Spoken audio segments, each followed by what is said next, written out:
What's up, y'all? Got another video here. I have some distinct, unique visual books. I probably have a better title figured out than that by the time you see this. But these are books where I feel like that don't look like any other comics that I'm reading right now. Okay? And what a better way to start this than with Jesse Lonergan. This is Faster. This came out from Bulgilhan Press. It's very small. This is a landscape book, but we got these other ones here. You can see. Let me see. Do I have a regular trade around here somewhere? Yeah, here we go. This is normal trade size compared to this one. Definitely small. I think it's printed. I don't know enough about printing, dude. I was gonna throw something out there. I was like, is this risograph printing? I don't know. It's unique paper stock, unique printing. The inside of this thing. Cool binding. I love the exposed binding. Jesse Lonergan is one of my guys. He is the writer, artist behind Drome. He does some Hellboy stuff. He does all sorts of good things. He is a visual master of the craft.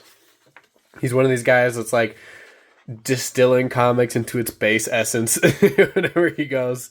This one's like the story is pretty straightforward here. We're following some Formula One-esque racers. The cars are definitely more distinct than that.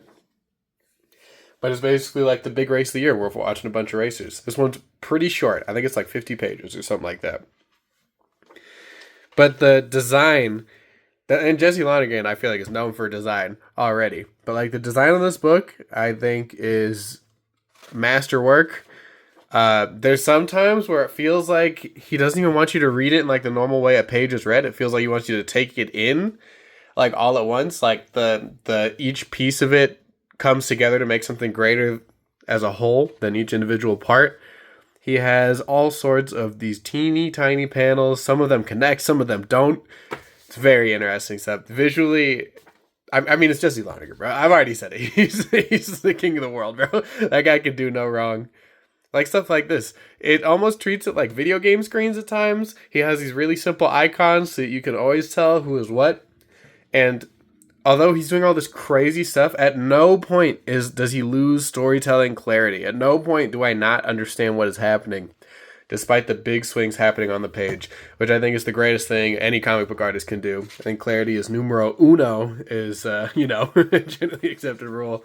He has these really abstract like representations of people moving around the track. Really incredible stuff.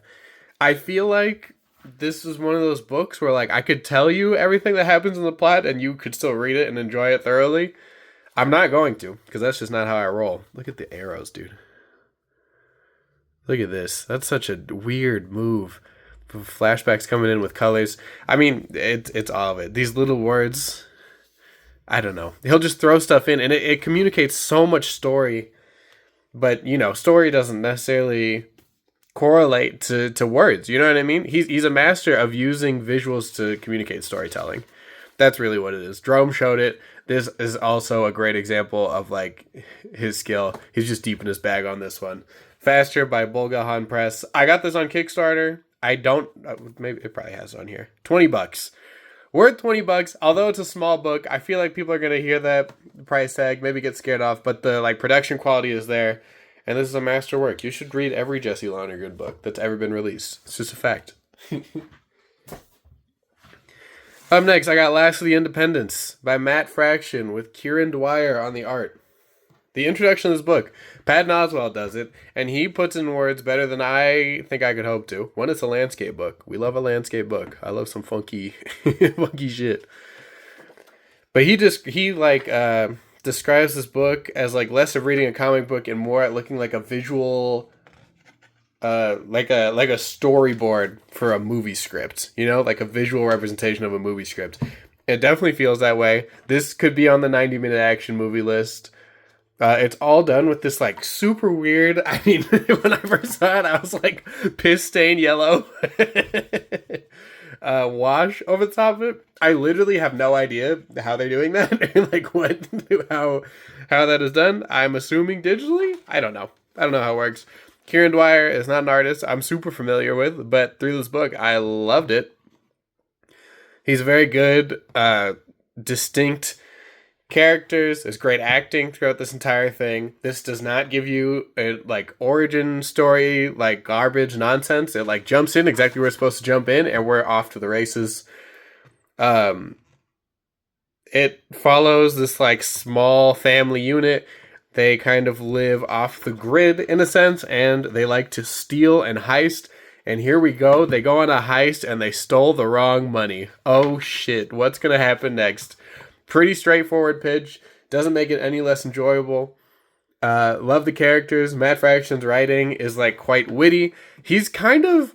I really like Matt Fraction, but sometimes it feels like he's just like experimenting on stuff, and sometimes I can like turn me off of it where I'm like, I don't know if this is for me. I don't know if I get what's going on, which I don't feel like is a diss. Hopefully it doesn't come across that way, but I really like the writing in this. There are no text boxes that are not dialogue.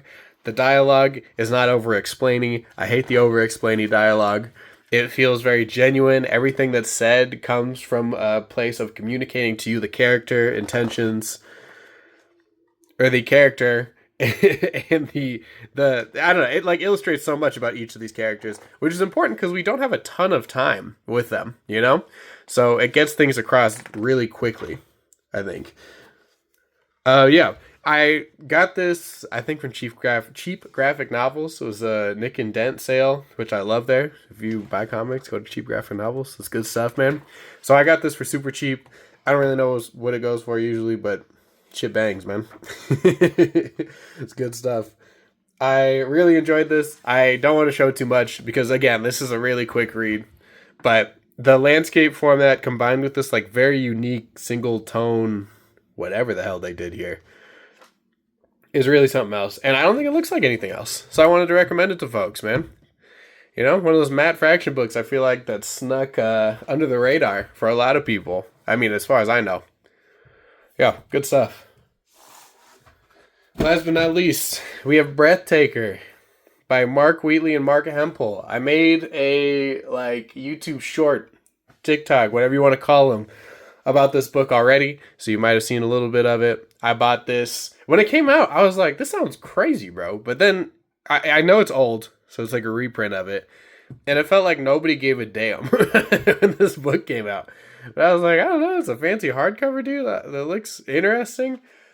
I read this. This is the first of these books that I feel like it's of an era for sure, right? I don't know what year this originally came out, but this is like, it feels very post Elektra Assassin, like people trying to do these crazy Sienkiewicz kind of colors and painting. Don't know how true that is. Again, take what I'm saying with a grain of salt. I was not alive when this stuff was coming out, but I really enjoyed it. It feels to me like they just took the artist, who I think is Mark Hempel, just took everything and cranked it to 1,000,000. The colors are on 1,000,000. I think his acting's really good, but if someone's old and dusty, bro, they look disgusting. No two characters look the same. It's like this super exaggerated cartooning that I really love. This story follows our main girl. She has... oh, what's her name? Oh boy, what's her name? Chase, there we go. We follow our girl Chase. When she loves men, she like sucks the life out of them. Okay, that's kind of where we jump in on this. And then because of, I gotta straighten this out. Because of her abilities, people are after her. She is on the run while also learning things about her past, which, you know, that was enough for me to be in. And then once I saw the artwork, I was like, I gotta at least check this out. Really, I love his like composition, bro. I don't know. I think there's like really, really stellar panels and like page design in this book. I like understand if this is not everyone's like cup of tea. Right, totally get it. We got this guy who's a big character in the story. Oh damn, I forget what his name is. His name is like Big Guy or some shit. The Man, maybe? The Man? Yeah, there we go. He's the man. Like, look at this, dude. I don't know. I just love how like cranked to 1,000 all this stuff is. I think there's really beautiful moments. I think that his like figure work is really standout stuff. it's just like a classic, like cartooning, like masterclass, really, man. All these characters are so distinct. Everyone's design is like so zany and crazy. It was inspiring to me, to be honest. I feel like you definitely don't see books anymore that look like this. This feels definitely like something that was, they don't make them like they used to, type of thing. Like even this, bro, I don't know. It just charmed me, I guess. I think this book's really charming. I think that the story is like cool. It's not gonna like blow you away. I feel like we've seen things like it before, but kind of the character work in between is quieter than one would expect from a book that is this, like, I don't want to say exaggerated again, but this like hyperbolic, I guess would be the word you use. I feel like the character work really works. I feel like her feelings and stuff are very like well communicated. I like really felt for her. I gave a damn about the character. So I enjoyed it a great deal. Even though the story really lands weird at the end. I'm telling y'all right now, bro. But I think this is worth the price of admission, man. To at least check out. Yeah. So here we go. These are my 3 visually distinct comic books that I would recommend. If you guys have any other books that you feel like fits this category, please leave it in the comments below. I greatly appreciate it. Thank you for watching this far in the video, if you got here, and I'll see you guys in the next one.